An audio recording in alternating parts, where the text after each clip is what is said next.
Bermakna kita memberikan ruang untuk memenuhi keperluan utama dia di situ. Yang ini adalah faktor-faktor bukan psikologi. Ataupun kita pada peringkat awal sesi itu ataupun tengok perkembangan seterusnya, kita tengok kan klien dalam keadaan keletihan apa semua, dia mengalami grieving, dia mengalami kehibaan, dia nak bercerita tentang itu tetapi dia travelling jauh, malam tadi terpaksa balik ke Pahang, ke Kuantan, tiba-tiba awal pagi ada appointment dengan kita kan. Jadi bermakna dia kena, oh ya betul saya letih sangat, baru sampai daripada Kuantan ni, Masya Allah, you drive seorang ke? Ya saya drive seorang. Perlu rehat agaknya. Ataupun sebenarnya nak teruskan, oh saya letih sangat lah, saya boleh tak saya perlukan sedikit masa untuk kita berehat, saya berehat. Sebagilah, itu keperluan dia pada waktu itu. Yang ini sebenarnya kita lihat. Kadang-kadang dalam keadaan kita untuk mengendalikan sesi, kadang-kadang perkara-perkara pokok untuk memenuhi keperluan semasa klien ini, kadang-kadang kita terlupa kan. Jadi itu dia. Baik, yang ketiga adalah jadi kita assess. Sebenarnya kita boleh nampak, kita boleh dengar, kita boleh trace kan, kaunselor kan, tentang kecelaruan clinical disorder ni kalau ada daripada klien itu. So yang ini sebenarnya ini adalah bila melibatkan mental disorder ni, ataupun kita boleh lihat dia punya reaction itu. So kita boleh cadangkan perlu ada medical punya perawatan untuk klien kita ni. Kita boleh cadangkan pada psychiatrist kan. Jadi inilah ya. Dia bukan saja di sepanjang membina hubungan ini, perintah repo ni, tetapi di sepanjang tu kita boleh akses benda-benda ini kan. Okay, itu yang pertama. Okay. Kemudian yang kedua, mengakses dan memproses kisah peristiwa. Okey, 2.1. Bila kita dah membina repo selesai kan. Jadi waktu kita nak, apa yang kita nak tu, sudah tentu perkara penting adalah mengakses dan memproses kisah peristiwa event. Loss, peristiwa kematian. Sebab kadang-kadang klien sangat berhibur disebabkan oleh peristiwa kematian yang menyebabkan loss itu. Ya, okey. Baik. Jadi jadi waktu ni kita teroka. So menceritakan semula tentang kehilangan dan juga peristiwa kehilangan itu, retelling of the loss kan. Terapi ataupun kaunselor menggalakkan klien dalam proses penyembuhan dengan melibatkan diri dalam menceritakan semula tentang aspek kehilangan.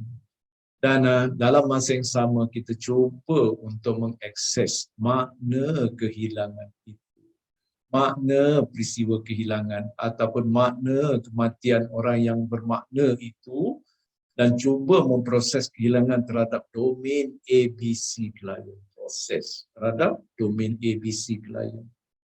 Iaitu affective, behavior and cognitive. Ini yang menjadi uniknya individu ni, kita semuanya. Apabila kita dianugerahkan oleh Tuhan aspek ABC ni, affective, behavior dan cognitive. Makhluk-makhluk yang lain tak ada. Lembu tak ada. Dia bergerak bergantung kepada insting kan, tetapi kita dianugerahkan kepada affective, behavior and cognitive, aspek ABC. Klien pun sama.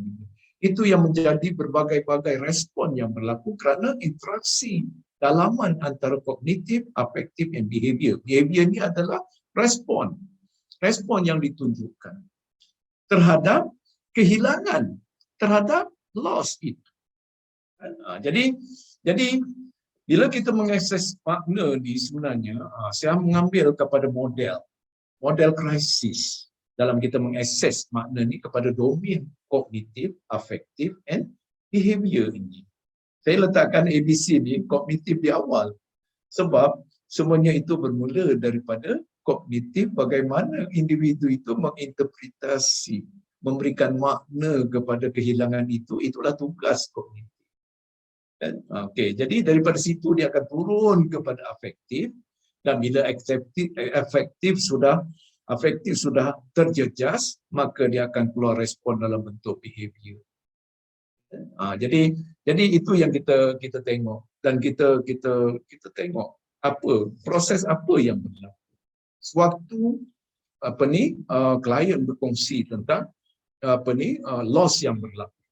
Apa yang berlaku pada aspek dalaman klien. So, bila klien kata-kata, bila dia sebut saja kehilangan itu, saya tak tahu nak buat apa lepas ini. Saya tak tahu, saya takut. Saya takut, saya rasa tak selamat. Saya tak tahu nak buat apa. Bermakna, selepas ini dia nak buat apa? Jadi sebenarnya dia takut. Perkara yang dia bimbangkan itu adalah masa depan.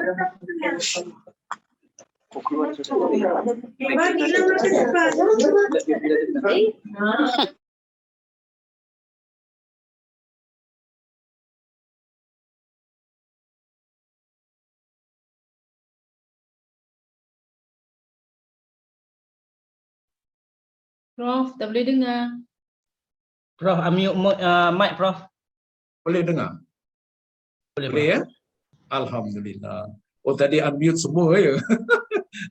dengan suara-suara saya jadi unmute ya. Jadi mute. Okey. Baik, jadi bila kita tengok bagaimana dia melihat. Ini adalah kerja kognitif. Selepas kehilangan itu, dia lebih tertumpu masa depan tu. Dia rasa terancam masa depannya. Kehidupan masa depan dia terancam. Tak tahu lepas ni nak jadi apa, siapa yang nak ni, siapa. Bermakna dia sudah terancam, dia trade untuk future. Dia rasa tidak selamat. So, bila dia rasa tidak selamat itu, sebenarnya apa yang efek kepada afektif, sudah tentu dia pergi kepada ketakutan, kebimbangan, fear and anxiety. Disebabkan dia terlalu memikirkan masa depan selepas kehilangan itu. Ya? Jadi dia sebenarnya dia ada connection di antara apa yang dipikir dengan apa yang dirasa. Baik. Kalaulah katakanlah selepas kehilangan itu dia rasakan bahawa dia kehilangan hak, kehilangan kepentingan. Dia rasa dia tak boleh ke sini, tak boleh ke sana lagi, dia tak ada dia memikirkan pada masa here and now, pada masa present ini, pada masa sekarang. Jadi, pemikiran transgression berlaku, so yang itu yang akan menyebabkan klien akan timbul rasa, bila dia pelanggaran kepentingan, dia akan rasa marah, rasa tercabar, rasa bermusuh, dia rasa marah. Jadi marah itu disebabkan oleh keadaan dia tidak secure pada masa sekarang. Pada waktu here and now tu dia akan kehilangan disebabkan oleh kehilangan. Okey. Baik, namun demikian kalau dia selalu berkongsi tentang dia refresh balik masa silam. Dia rasa dia tak boleh bersama dengan abang dia. Dia reflect masa-masa silam. Masa-masa yang seronok, yang merasa mendamaikan waktu silam.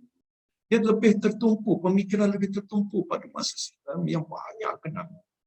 Itu yang akan menyebabkan klien akan terbelenggu dengan kesedihan, kesayuan, sadness and melancholy. Lepas. Kehidupan yang pas bersama individu ini. So, kita tengok di situ. Jadi itu yang sebenarnya, kenapa kadang-kadang klien kita ni ada masanya dia marah, ada ketikanya dia bimbang, dia takut selepas kehilangan individu yang bermakna. Ada kalanya dia rasa sedih, sayu kerana dia melihat, dia memikirkan tentang kehilangan, loss pada masa yang lepas tu. Dan, jadi inilah sebenarnya dia berkait. Kan? Saya sebenarnya saya kongsikan ini berdasarkan pada bagaimana kita mengendalikan kes-kes krisis. Termasuklah kepada kehilangan ini. So, kemudian kita kena assess pula, kita cuba fahami dalam penerokan itu. Jadi bila dia dah rasa dia rasa lost contohnya kan. Bagaimana dia reaction dalam bentuk behavior? Dia lebih mengurung ke? Dia mengurung ke? Mengurung diri, tak mau berjumpa dengan orang ke? Dia melayan kehilangan itu? Dia melayan kesedihan itu? So, dia sudah avoidance. Dan dia dah mengelak. Kan? Dia dah mengelak. Kan? Jadi, tengok dia punya trend behavior, reaction dalam bentuk behavior. Ataupun dia rasa sedih, dia cuba untuk maju ke hadapan, kan? Cuba untuk menangani kesedihan itu, tetapi dia tidak mampu oleh kerana tahap kesedihan itu terlalu tinggi, kan? Jadi dia cuba fight, dia cuba approach, tetapi gagal. Jadi disebabkan gagal itulah dia berjumpa dengan kaunselor. Dia berjumpa dengan kaunselor untuk membantu dia untuk fight balik grief itu, kan? Okey. Atau tengok, atau kehilangan itu menyebabkan dia immobility atau freeze, lumpuh. Dia tak bergerak, terkedu, terkaku. Dia tak jalankan rutin harian dia sampai peringkat bermakna ini adalah reaction yang sangat severe. Dia dibelenggu dengan keadaan yang krisis. Jadi itulah bentuk reaction klien kita, kombinasi di antara kita cuba fahami kognitif dia. Bila dia bercerita tentang kehilangan apa yang dia lihat hadapan waktu kini atau waktu lepas. Dan dia biasanya dia ada kaitannya kalau dia terlalu memikirkan tentang kehadapan untuk dia buat adjustment. So dia akan sudah tentu dia akan rasa lebih berbanding dengan perasaan. Kalau dia lebih reflect kepada kenangan-kenangan masa silam, dia bercerita tentang masa dia dalam keadaan kesedihan dan kesayuan disebabkan kehilangan, sadness and melancholy. Yang sadness ini dia akan develop kepada untuk jangka masa panjang. Kalau klien ini tidak dibantu, dia akan pergi kepada depression. Sadness last dengan self-blaming, blame diri sendiri, menyalahkan diri sendiri, putus asa, dan kemudian penghargaan ke diri dia lemah, so dia ada possibility untuk terbelenggu dengan depression. Ketakutan, kebimbangan yang tidak terkawal dalam masa yang panjang, kita bimbang klien itu akan develop anxiety. Dia akan develop anxiety. Dan anxiety ni dia ada banyak kategori yang mild, yang sangat severe dan sampai kepada anxiety disorder. Jadi itu ya untuk kita membina kefahaman tentang proses perkembangan emosi ni tadi, tentang aspek ABC klien kita. Okey, jadi kita cuba assess tu, ya. Okey, itu mana. Kemudian seterusnya, okey, bila kita dah nampak, kita membuat rumusan. Kan, masih lagi tadi kita buat rumusan, kita tunjukkan keadaan klien itu. Itu sebenarnya kita kena mendengar dengan attending skill, kita kena betul-betul sharp untuk mendapatkan benda-benda ni. Dan kita kena empati untuk menggerakkan klien untuk terus berkongsi. Dan of course ada masanya berlaku kesenyapan, biarlah dia senyap. Dan kadang-kadang dia tidak boleh berlaku dalam satu sesi pun. Boleh berlaku dalam beberapa sesi, kan? Untuk disampai kepada keseluruhan, untuk kita faham keseluruhan apa yang dihadapi oleh klien. Supaya nanti dengan ini kita boleh, inilah kita buat rumusan, buat definisi. Cik Ma, apa yang Cik Ma hadapi. Dengan kita merumuskan, sintesiskan apa yang kita dengar berdasarkan kepada aspek kognitif, afektif, and behavior terhadap apa yang diceritakan. Ya, itu yang pertama. Kemudian yang kedua, tentang mengakses kisah latar belakang hubungan. Jadi di samping mendengar tentang peristiwa kehilangan itu sendiri, terapis ataupun kaunselor juga perlu faham tentang hubungan antara klien dengan orang yang tersayang yang telah meninggal, yang telah hilang. Jadi konsepnya kematian mungkin menamatkan hubungan, tetapi tidak semestinya menamatkan tidak semestinya hubungan. Kematian mungkin menamatkan kehidupan. Saya tersalah. Kematian mungkin menamatkan kehidupan, tetapi tidak semestinya hubungan. Hubungan yang hidup dengan si mati perlu diteruskan. Kematian ayah saya sejak saya berumur 12 tahun. Ini sebagai saya buat perkongsian. Sejak saya umur 12 tahun dan sejak daripada itu saya setiap nak tidur saya akan membacakan Fatihah untuk arwah ayah saya. Dan sampailah daripada dulu sampai sekarang. Setiap malam-malam tertentu kan ada setiap kali bulan Ramadan kan penuh satu Al-Quran khatamkan untuk arwah ini. Itu sebagai salah satu kita nak bahawa hubungan itu tidak terputus. Tetapi walaupun hubungan itu tidak terputus, adakah saya sentiasa perlu untuk terbelenggu dengan grief itu? Saya bawa kepada saya. Memang bila kita kenangkan tentang arwah mak kan, setelah kematian ayah kan, mak survive betul-betul untuk menanggung 5 anak dan sebagainya. Tiba-tiba mak juga meninggal. So sebenarnya memang sedih. Tetapi kita tak boleh terbelenggu dengan kesedihan itu. Kehidupan diteruskan. Sudah tentu kita akan sebagai contoh kan, bila timbul bila ke hospital tau, sampai sekarang ada sedikit trauma dengan bunyi ting, terutamanya di ward ICU sebab arwah mak saya dulu berakhir hayatnya di ward ICU.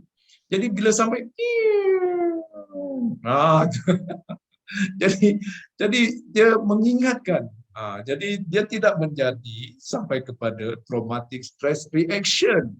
Sekadar kita terkenal arwah. Macam tu. Jadi it's okay. Sebab kita tak boleh nak mengelakkan dia punya memory itu, kan? Kita tak boleh nak elak, tak boleh nak melupuskan. Tetapi kita tetap bersama dan dalam masa yang sama kita boleh teruskan. Itu yang kita nak bantu klien yang baru saja mengalami kesedihan ataupun kehibaan disebabkan oleh kehilangan, oleh kematian. Ya. Hello. Jadi, ya. Okay.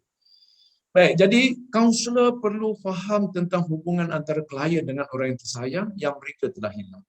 Jadi dalam sesi sesekali kita tidak ke arah memutuskan hubungan antara klien dengan individu yang meninggal. Tidak. Tetapi kita meneruskan hubungan dengan cara, itu dia ada kaitannya dengan religious kita dan sebagainya. Dia ada cara-cara tertentu mengikut agama masing-masing. Okey, baik. Jadi tugas kaunselor membimbing klien untuk belajar bagaimana membina semula ikatan mereka dengan orang yang mereka sayang dalam keadaan ikatan yang berbeza, dengan mekanisme yang berbeza. Ya.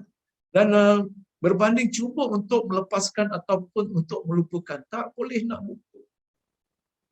Kita bukan dalam sesi kaunseling, bukan kita nak mengajak klien untuk melupakan, tetapi kita mencuba untuk meneruskan hubungan. Tapi dalam masa yang sama kita semakin mengurangkan rasa grief dan untuk dia survive dalam kehidupan seterusnya tanpa arwah bersama dengan dia. Kan? Itu sebenarnya. Okey. Jadi jelaskan ini yang kedua ni, kan? Kemudian seterusnya barulah kita membuat definisi rangka matlamat. Ikut apa yang IV cadangkan itu, mendefinisi isu rangka matlamat. So bila kita dah nampak keseluruhan secara holistik, senang kita nak merumuskan apa yang dialami oleh klien kita